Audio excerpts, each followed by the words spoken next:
Hey, chapter 11 was all about note taking. And this I found really interesting because, to be honest with you, about 5 years ago, I scrapped taking notes in my classroom. I thought that the value for the amount of time we put into it didn't work out. And personally, notes never really benefited me.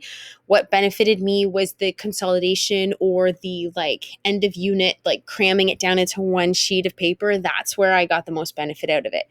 So it was interesting to me to see a chapter about notes in a thinking classroom. And I think the reason why is because a lot of teachers believe we need to have notes, one for student records and two for to promote learning. But to be honest with you, it ends up being like a mimicking or a copying task. So it ends up actually not giving you the benefit that you want, and the learning isn't really there. So, how do we make notes about learning and about thinking? And so I really liked this actually because I had always sent them home to do it for homework, but I'm wondering now if students need a little bit more guidance in how to do notes after reading the chapter. A lot of students struggle with note taking. So I think the sweet spot is going to be at the end of class, maybe around say you set up an activity in a 75-minute period. You would set up an activity in the first 5 minutes, get them going, give them maybe 45, 50 minutes to do the task maximum, and then have some time to go around boards, look at the boards, do that consolidation task. And then when you're done that walk around, that's the perfect segue into then doing a summary or consolidation note. So if you frame it instead of students assume note taking is normally for the teacher's benefit. I'm doing it because the teacher wants me to. So if you frame it like you want to make a note to your future forgetful self, then that will allow students to then kind of focus on okay, what was the key highlight reel? What did we really talk about? What are some nuances I want to record because I'm going to forget later? What were some steps or thought process that went into solving this problem?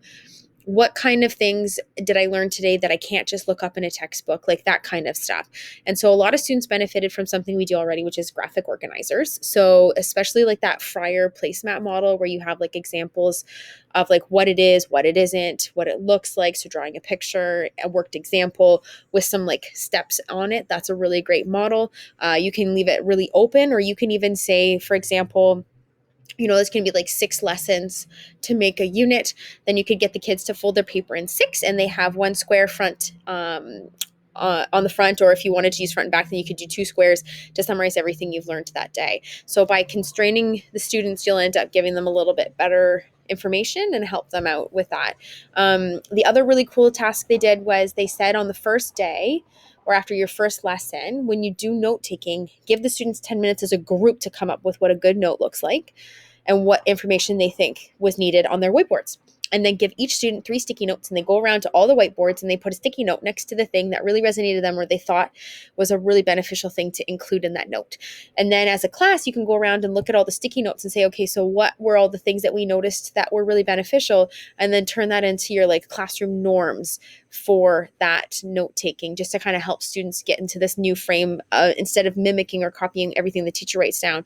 Get them to think about what they actually need to know and teach them that skill, because that'll be really beneficial to them if they end up going in post-secondary. It's highlighting what are the key things I need to know and take away. So this chapter was all about note taking, and it actually really made me think a lot because I had eradicated it completely and left it all for homework and consolidation tasks. But I think that I need to bring it back into the classroom and have it as part of that last 10-minute wrap up.